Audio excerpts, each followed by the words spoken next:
Ramogi en okinyi maber chieng' tich ariyo tarik en chieng' tarik 12 dwe mar ang'wen higa mar 2022 kamoro moro mintiere en geno marwa ni chako odiochiengi e yo makare machiegni e chenro mar Piny. Chenro chakre sani saa 12 nyaka saa 5 mar onyango. Nyinga Sharon Ong'ao. Oyawre nyako Ramogi kamoro moro mintiere ageno ni Ruoth Nyasaye oyawne piny e yo makare kendo iru mar mondo mi tudri kodwa eneno chenro marwa mar Piny achiel kachiel kowuok e boma ma Nairobi kae machiegni. Nyinga Joyce Oduor. Nyako Ramogi ng'wono mon Nyasaye mondo bed kodi okinyi makawuono kae ituri kodwa achiel kachiel e Ramogi TV e chenro mar Piny. Ineno waka intiere gwenge mage, intiere Langas, mano mar Eldoret, koso intiere Kisumu ndogo, koso intiere gwenge ma Keses, Cheptiret, koso ineno waka intiere gwenge ma Nandi Hills. Machiegni chenro mar Piny nyinga Cleophas Oloch. Cleo kawuni dokom imbo mar Piny ke. Adok mana kalam. Hoho Maroka. Chonango. Ana chiu maber. Ruthe oni piny nono. Ruthe ona piny maber. Agone Nyasaye erokamano jomoko nogomba ahinya mar neno odiochieng' ma kawuono to gibedo koda nyalo miyo kila siku kata pile ka pile kwa chiu gokinyi nyaka waduok ne Nyasaye erokamano mondi. Mana kamano. Cleophas. Achiu maber. Achiu mana kaparo jo wasin gishu. Ahinya jogo mantie Langas. Wan gi jogo maneno ma pile gokinyi wayudoga ote kendo ber ka wang'eyo kuma gineno ae. Kendo mano wacho ga ni pile ka pile ka wachiwo to wago Nyasaye erokamano. Bende wago Nyasaye erokamano kuom mich mar ngima ma omiyo joneno mag Ramogi TV. Kamoro amora ma gintiere. Odiochieng' ma kano wacho ni amose jo Langas. Langas kacha ting'o oganda luo maduong'. Ka nitie ni Kisumu ndogo.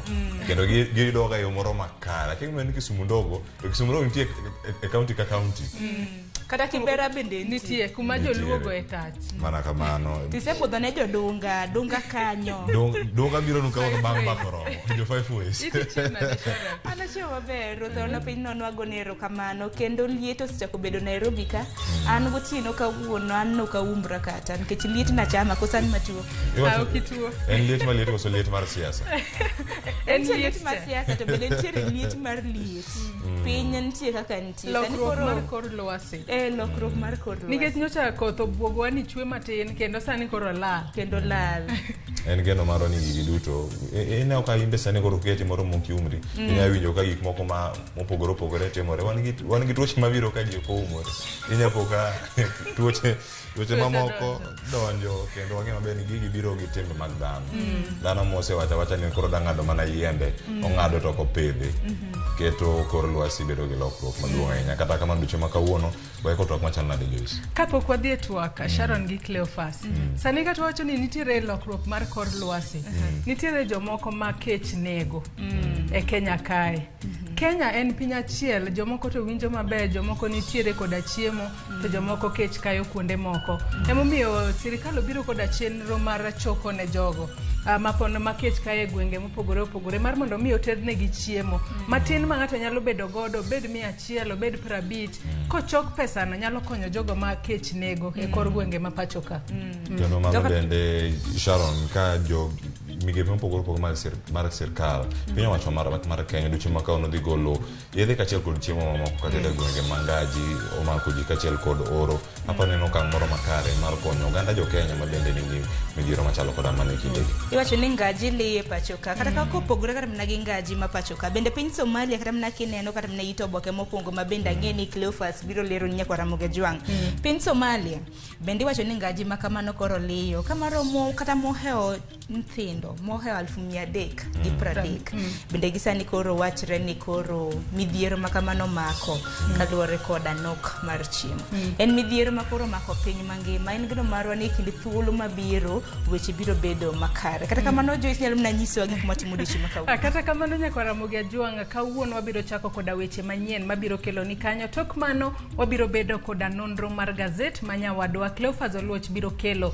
Tok nonro mar gazet wabiro bedo koda twak mokwongo mokwongo okinyi makawuono motudore koda nyithindo moheo 1.2 mayande otimo penj mag KCPE mano mar higa mar 2021.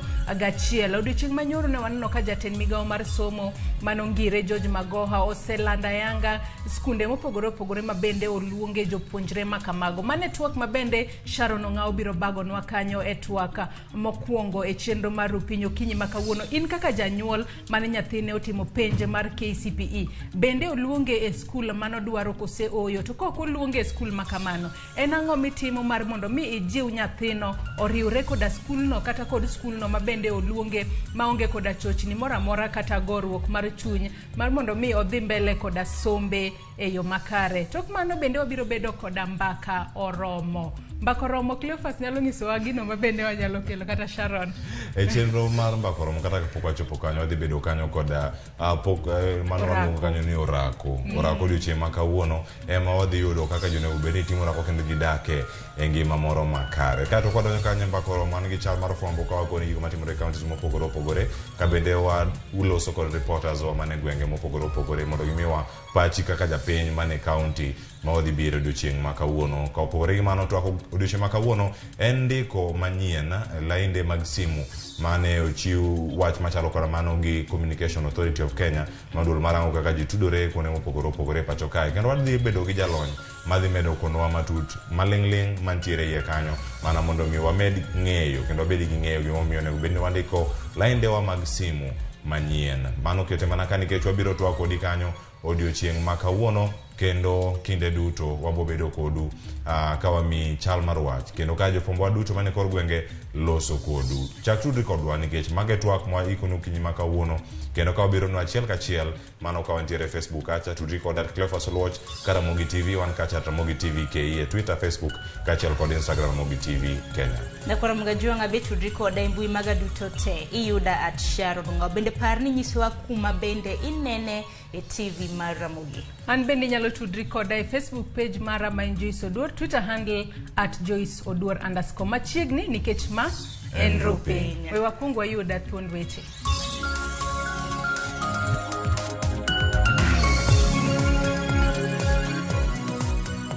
In the selection, we have strictly applied the principles of merit, choice, and equity in placing candidates.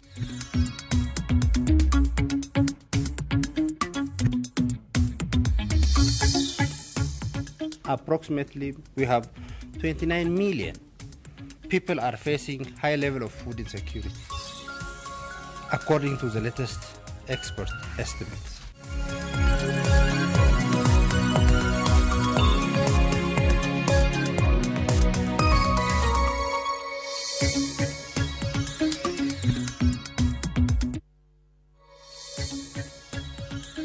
Machiegni en weche manyien nyinga Joyce Oduor. Moko kuom duond buche manie riwruok mar Azimio la Umoja ondiko ne jandik duond buche pachoka. Duond buche manie riwruok mar One Kenya Alliance mano kamoting'o Wiper kod KANU kanyakla gi duond bura mar MDG kod UDP ondiko ne jandik duond buche kadwaro ni kik puodhi riwruok mar Azimio la Umoja One Kenya nyaka chop kare dwaro moko. Duond buche go dwaro ni kapok ondiki riwruogno nyaka duond buche ma jokanyo duto mi thuolo mar chopo e winjruok manimba mopogore gi mar tarik 9 dwe mar Ang'wen.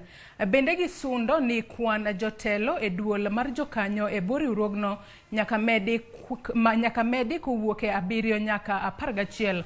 Duond buche go dwaro ni nyaka tim welo mar jalup jalar kom jatend piny e bor riwruogno kaka chik dwaro.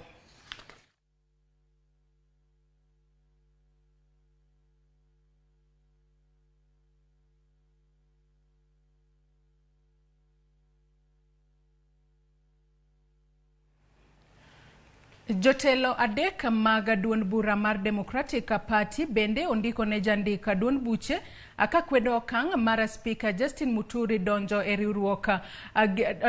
winjruok gi riwruok mar Kenya Kwanza Alliance e log duond burano. Ji adek go oriwo koda ka Wambugu Nyamu, Daniel Munene koda King'oro Choto manyocha ondiko ne jandik duond buche ka wacho ni ok giyango winjruok makamano. Jandik duond buche Anderitu bende ondiko ne jagoro maduong' mar DP ka odwaro ler ewi ng'ur machal gi mochwal koda jokanyo makamago. Jokanyo adek go nyocha onyiso jandik duond buche ni winjruok mane obedo e romo mar jokanyo mag DP ne opuodhi ni duond buche go nyalo mana donjo e riwruog siasa bang' yiero.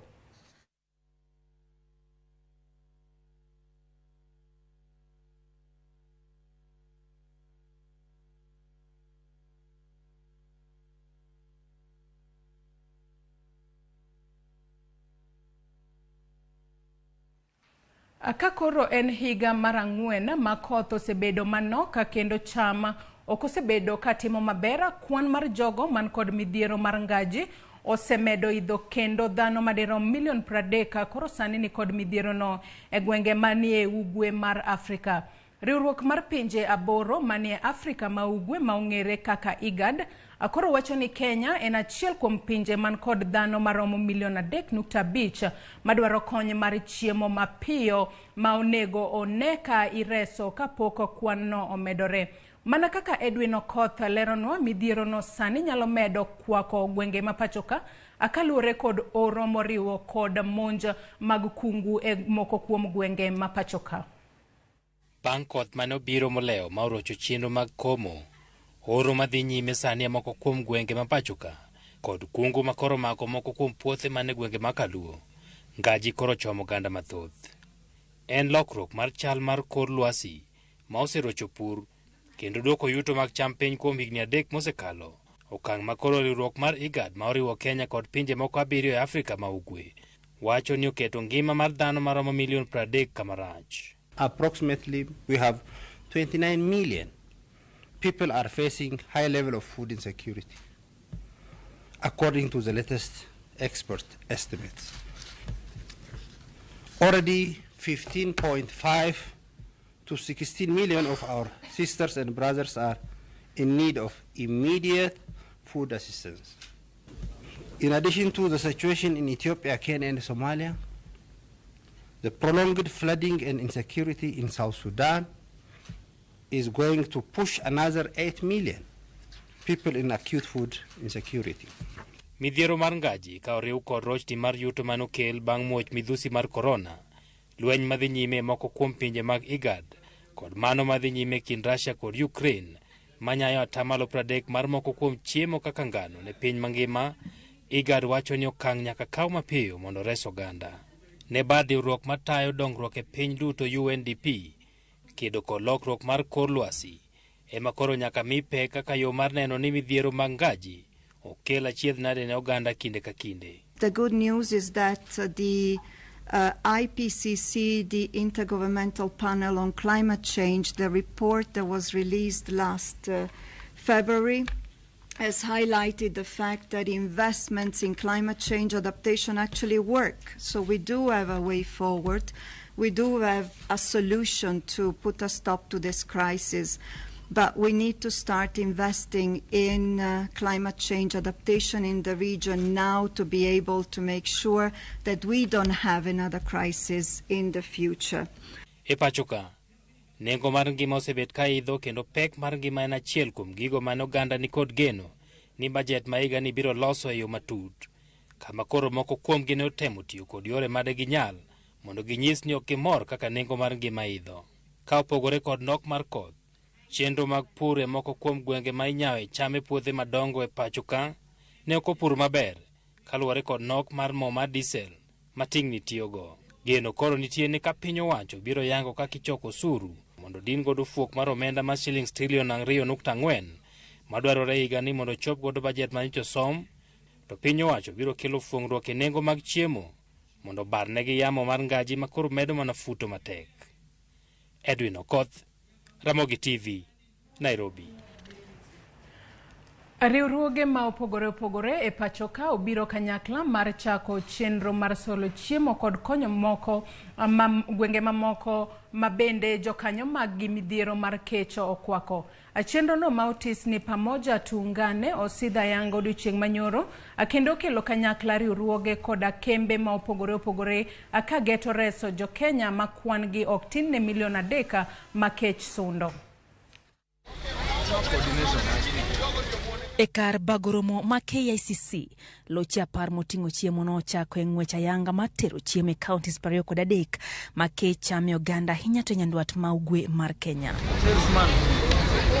Chenro manotisi ni pamoja tuungane manotelne kod jatend migawo ma tije oganda kod kitchwech no kelo kanyakla riwruoge kod kembe madongo ma pacho ka koting'o Safaricom, Naivas, KCB kod mamoko manochiwo omenda mar siro chenro no.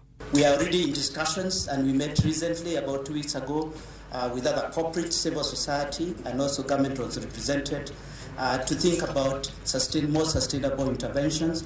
And some of these interventions including addressing food security, water supply, improved sanitation, hygiene and nutrition awareness. Corporates can do more, and I think we need to be more proactive, stand up front and do more. We should have done this campaign 6 weeks ago, in my view.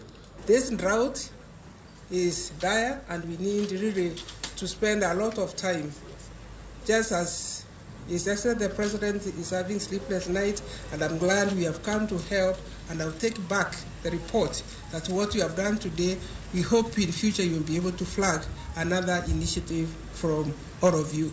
Ngire kobya po ahinya ute fwambo kuom okenge magisekao mar go sigana mag kaka ke chieme gwenge moko e pacho ka gino mowacho ni omiyo giyot e manyo kony ir kembe riwruoge kod oganda jo Kenya kosingo tiyo makare gi omenda mochoki ne chenrogo. The media, I think you have been really great in terms of telling us what is happening in Wajir, what is happening in Mausabit. Bende wacho ni piny owacho sebedo kaparo yore mabeyo mnyalo konygo jodak magwengego kachiel kuomgi en ng'iewo jambgi kapok oro onego kanyakla kod chiwo muom ma ching. Mano wacho ni osekonyo ting'o malo ngima jodak magwengego. The campaign complements the government's ongoing interventions, which includes the initial allocation of Kenya shilling 2 billion to assist the affected households through relief food distribution.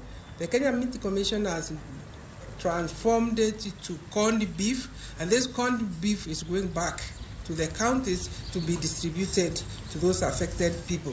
Kech maliyo kadhane gwengo bende osebedo kathiro somo mar nyithinde alorano kakoro piny owacho geto chiwo chiemo nyaka skunde magwengego. Children stay in school because there's a feeding program. So if the feeding program is not there, then they fall out of the school, they follow the animals where they are going to look for water, and at the end of it, it is very unfair to expect a child from Wajir to compete for exam with another one from Nairobi or from Nyeri. Koro to oganda jo Kenya ni thuolo machiwo kony mar omenda kokalo kuom simu mar ong'we yamo ka gidiyo *126# mar konyo oganda go makech negi pachoka. Lydia Okeyo, Ramogi TV. Kawadhi wechego mag somo en ni jopuonjre manyocha otimo penja margi mar klas 8 KCPE mahiga mar 2021 akoro ikore ne donjo e skunde mag sekondar. Piny owacho ochiwo thuolo ne jopuonjre go ng'eyo skunde magidhi donje. Kaka Judith Omondi lero tarik 3 dwe mar 5 higani ema oketi kaka mano ma jopuonjre donjo e klas 9.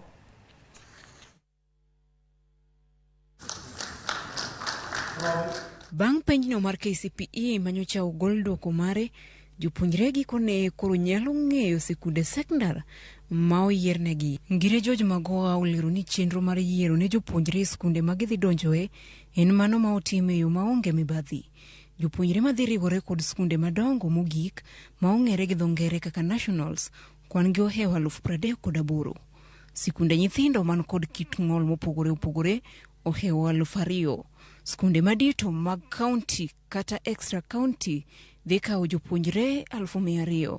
skunde jopuonjre manoringo thuchegi kata refugees dhi kawo jopuonjre 9,000 ka skunde mag sub-county to omi jopuonjre mohewa 700,000. In the selection, we have strictly applied the principles of merit, choice, and equity in placing candidates to each school category. Magoha okoni jopuonjre go biro chako riwore kod skunde sekondar tarik 3 dwe mar 5 higani, kendo kwayo jotelo madongo mag skunde mondo kik ket jonyuol kod nyiewo gik modhuro ma nengogi ni malo. Reporting dates, ladies and gentlemen, Form 1 students, 3rd of May 2022.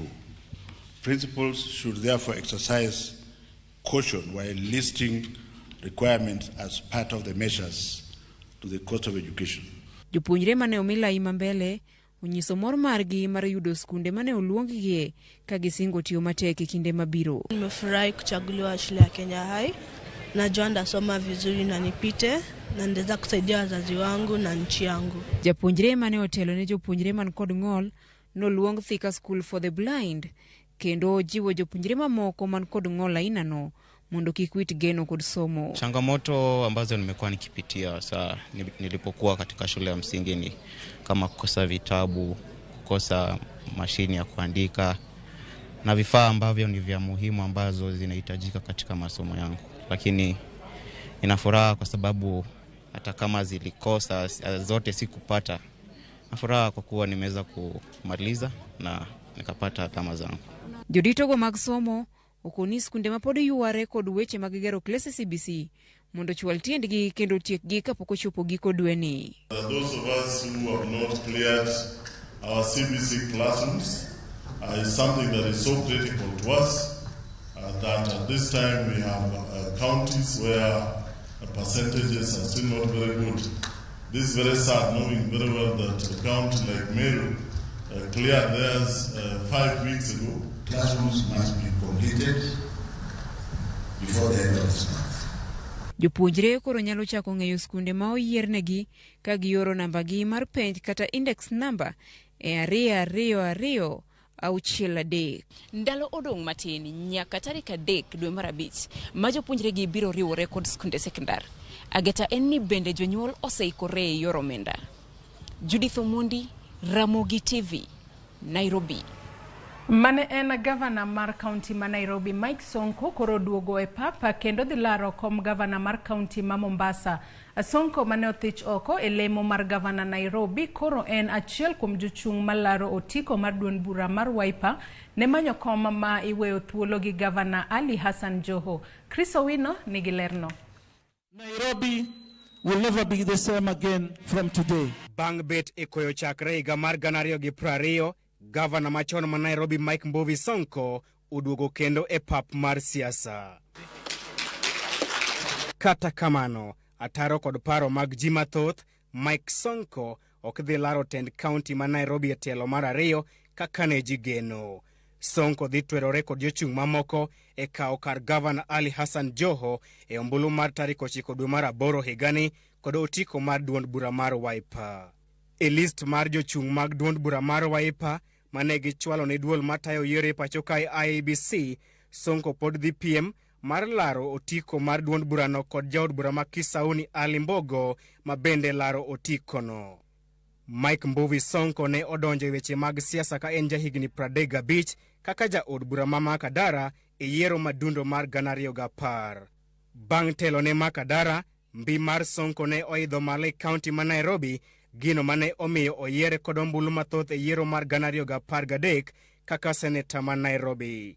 Huma mar Sonko ne omiyo olwaro gavana mokwongo ma Nairobi Dr. Evans Kidero e yiero mar 2017 kendo bedo gavana mar 2 ma Nairobi. Kata kamano, yamo mar siasa ne ochako kudho ataro ne Sonko bang' ka ne odonjne kod weche mag mibadhi kaachiel gi tiyo marach kod apisi mare. Giko mar midhiero mag Sonko ne ochopo e ng'iende tarik 18 dwe mar 10 higa mar 2020 bang' od bura mar Senate puodho bura mar thiche oko e apisi kod MCS 88 mag County Assembly ma Nairobi. Kata kamano, duond bura mar Wiper chal ma omiyo Sonko thuolo machielo mar duogo e siasa bang' bedo e koyo kuom thuolo mar higni 2. Ohinga maduong' morito Sonko en yudo tiko mar Wiper kendo bang'e romo kod jachung' mar duond bura mar ODM manyalo bedo jaod bura Mvita Abdul Swamad Sharif kata jaohala Suleiman Shabal. Piem makamano bende oriwo koda seneta machon ma Mombasa Hassan Omar mar duond bura mar UDA kaachiel gi William Kingi mar Pamoja African Alliance. Pap koro odong' ne jogo ombulu moheo 800 mawuok e kuonde chung' od bura 6 mag kaunti ma Mombasa. Chris Owino, Ramogi TV, Nairobi. Erokamano ahinya jafwambo marwa Chris Owino. To kapod wantiere wechego mag siasa en ni jatenda duond bura mar na Kenya Martha Karua ne otero kampen mar manyo ombulu ne jachung' mar Azimio la Umoja Raila Odinga e kaunti ma Laikipia. Akoloso e boma ma Nyahururu, Karua wacho ni Raila e jatelo manyalo chopo leka ma jo Kenya osebedo go kuom thuolo malacha akalure kod kaka osekedo ne jopiny kod chung' mare e kedo kod weche mag mibadhi. Okoni jo Kenya ni kod thuolo mar yiero telo makare konyiso gi ni jotelo machin mibadhi osemiendo okowinjore omi thuolo mar telo thurka. Karua okwayo josiasa mondo otim campaign e yor kwe, akowacho ni diro weche manyalo nyayo sigu nyalo tero Kenya e hoho mar tulo. Akoloso e romo machielo jagoro maduong' mar Jubilee Jeremiah Kioni okoni mosruok e kin jatend piny Uhuru Kenyatta kod ogai mar ODM Raila Odinga oloko kit siasa mathurka ka sani josiasa nyalo chopo e winjruok kokalo e lalruok mar kwe. Kama watu wa NARC Kenya na kama watu wa Azimio tumekuja kuzungumza, na hii ni maneno ya ueleze mwenzako naye akueleze, uombe kura watu waweze kukusikia. Hakuna haja ya kelele hata kidogo. Tuko na national government na pesa inakuja kutoka national government to the county, lakini huduma sio zote zinakuja vizuri kwa kaunti nyingi, sababu tumekosa uongozi bora. Mimi huambia wana Kirinyaga ya kwamba jambo la kwanza ile nitafanya wakinipatia kazi ni kuboresha afya, kila mtu apate matibabu na dawa bila kuulizwa pesa. Nikaangalia Azimio, nikaona Azimio inatilia maanani mambo ya matibabu. Iko ile baba care. Idadi kubwa ya hawa watu waliofurika hapa wamekuja kwa sababu ya kukutambua wewe kama kiongozi wa nchi. Pili, wamekutambua kwamba ni wewe ni kiongozi jasiri, ni kiongozi shupavu, na maadili na msimamo wako unajulikana na kila mmoja wetu. Josiasa makisi masiro lwedo a Kenya Kwanza ne olorore e gwenge manyaribari chache kaseto ombulu ne jalup jatend Kenya William Ruto ne kom jatend Kenya. Akotelnegi gi jalar kom Governor Makisi Ezekiel Machugu kod jalup Governor Masani Joash Maangi malaro kom Seneta. Josiasa go singo mar tiyo kanyakla mar neno ni gwenge mag Gusii omiyo Ruto ombulu kar romgi. Gijiwo oganda jo kaunti no mondo mi osir gi lwedo e agenda magin go magiwacho ni biro konyo e chiero uchumi mar piny Kenya. Negidhi nyime giseyo budget manyocha osom gi jatend migao mar omenda Ukur Yatani.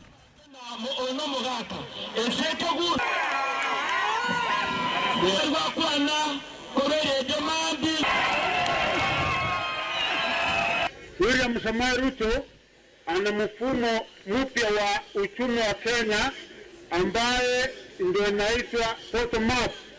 Hii inaangazia mwananchi wa kawaida na vile tutaweka pesa mfukoni na kila mwananchi aweze kuwa na uwezo wa mahitaji, kuweza mahitaji mbalimbali, na ndio tunasema ya kwamba Wakenya wote tuungane, William Samoei Ruto apate nafasi ya kuwa rais wetu wa 5. Tunamwombea Mheshimiwa William Samoei Ruto, unapopata uongozi wewe umekuwa kama naibu na umesaidia katika kujenga serikali ya Mheshimiwa Uhuru Kenyatta. Wewe ni mtu ambaye umefanya makanisa yakaendelea na umefanya mengi katika nchi hii. Na kile tunachokuombea ni kwamba utapochukua usukani tarehe 9 mwezi wa 8, Kenya yetu iweze kusonga mbele na tuweze kuendelea vizuri kama nchi. Tunafurahia sana kuwa na kiongozi kama William Ruto, kwa sababu Ukiangalia jinsi anavyoambia Wakenya, amekuja na ana ideology ambayo inaanzia wale wa chini. Kwa hivyo ukisikia plan yake ni ya wale wa chini, na wale wa chini hao ndio wanateseka sana maneno ya the high cost of living. Kwa hivyo tunamfuata William Ruto kwa sababu anaenda kuangalia hiyo maneno ya high cost of living.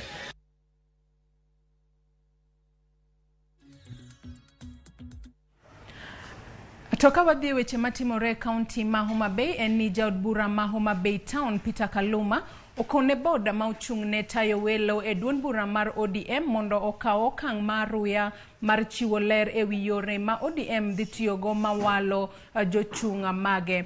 Kaluma okoni bedo ni jopiny pok ong'eyo yore ma ODM dhi tiyogo e walo jochung' ng'ur osebedo kawuok.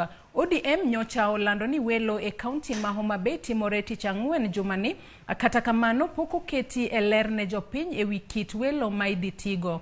Jalup gavana ma Homa Bay Hamilton Orata to kwayo oganda mondo omi ODM thuolo mar dhi nyime gi timo welo ahinya to kokalo e winjruok.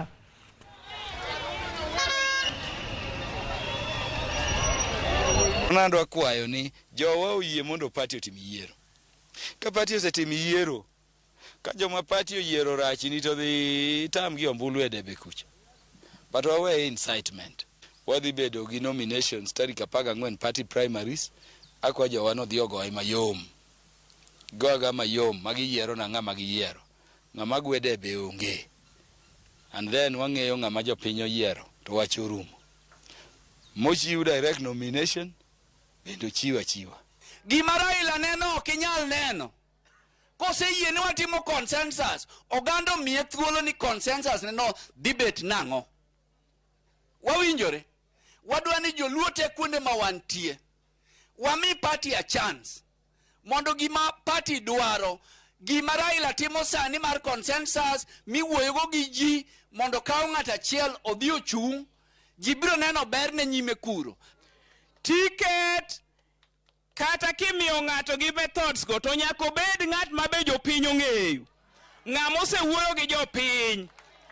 To ka ng'ato obede ode ni orito ticket, to mano taparo ni ratich jopiny dhi bedo ni oyany. Pod wantiere weche motudore koda welo maga duonda burano mar ODM en ni Dr. Paul Otuoma emoyudo otiko mar ODM ne laro kom gavana e kaunti ma Busia. Otuoma oyombo e welo mar ODM manyo bagi e kaunti no kendo oyudo ombulu maderom 49,330 kiluwe gi Florence Mutua ma oyudo ombulu 30,696. Otuoma koro donjo e Paula kom gavana Mabusia ka ogeto ka thuolo mar Sospita Ojamong mane oyombo e yiero mokalo. Mago mana weche mabende notimore odiochieng' manyoro mago e welo maga ODM.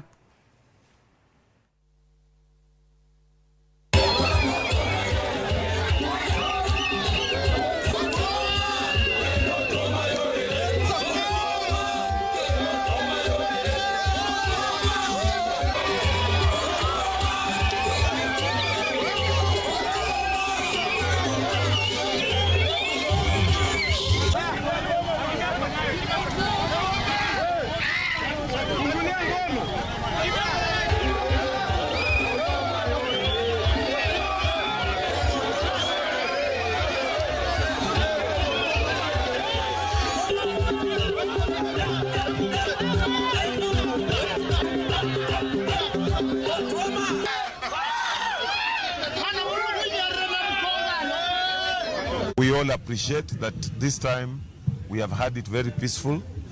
We have had everybody included, and I think we have had a verdict that is satisfactory, not just because I have won, but I also believe in the party ODM, and when ODM succeeds in doing something, the whole family of ODM succeeds. And I hope this is going to be replicated in all places, that we do a credible nomination process, And after that, it becomes the responsibility to bring the family of ODM together. I want to thank my worthy competitor, Mwikali Mutua.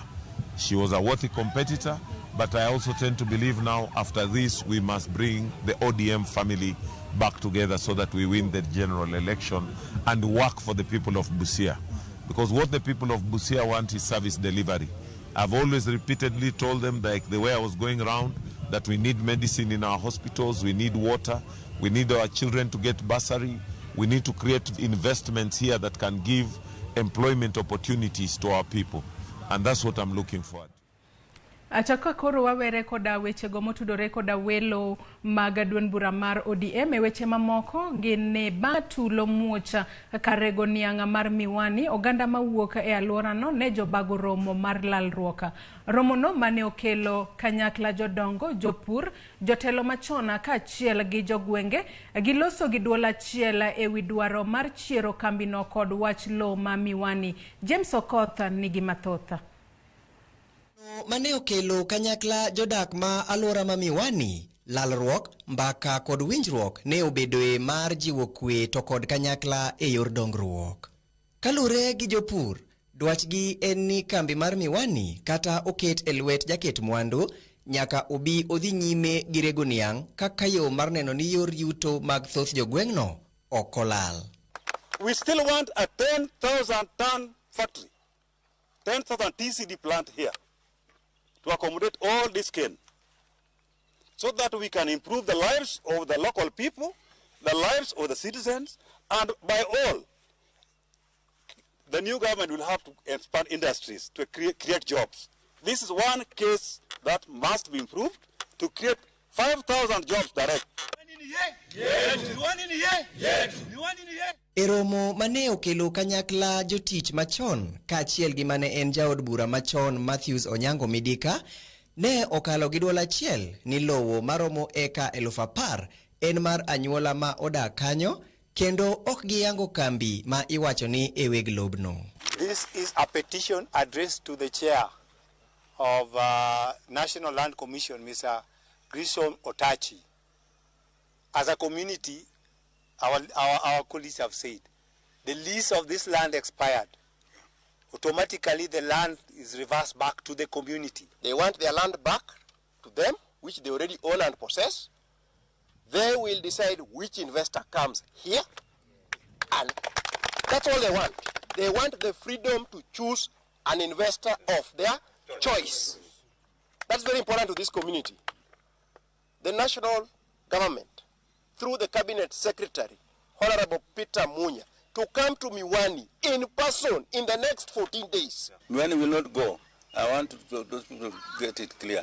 Miwani will not go as far as we are concerned. We will go, but Miwani will not go. We are ready to go, but Miwani will not go.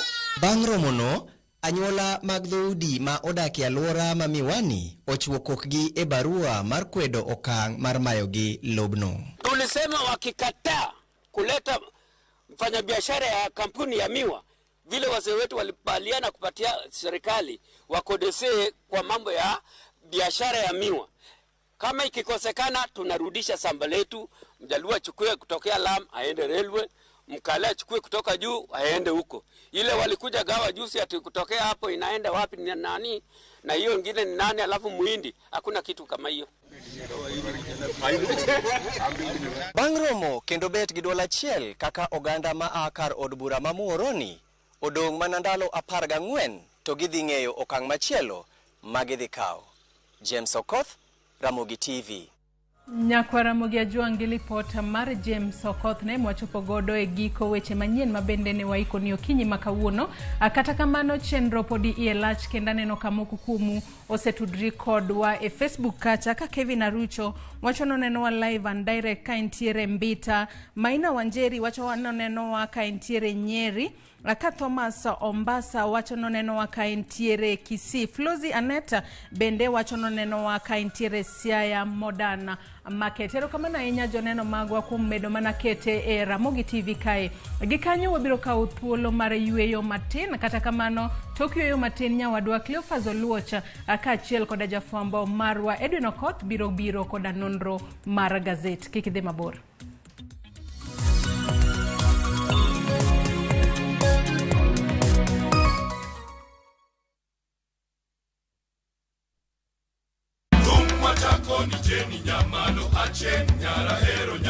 Kit thumbe mawakelonu otenore e ndhadhu maggi.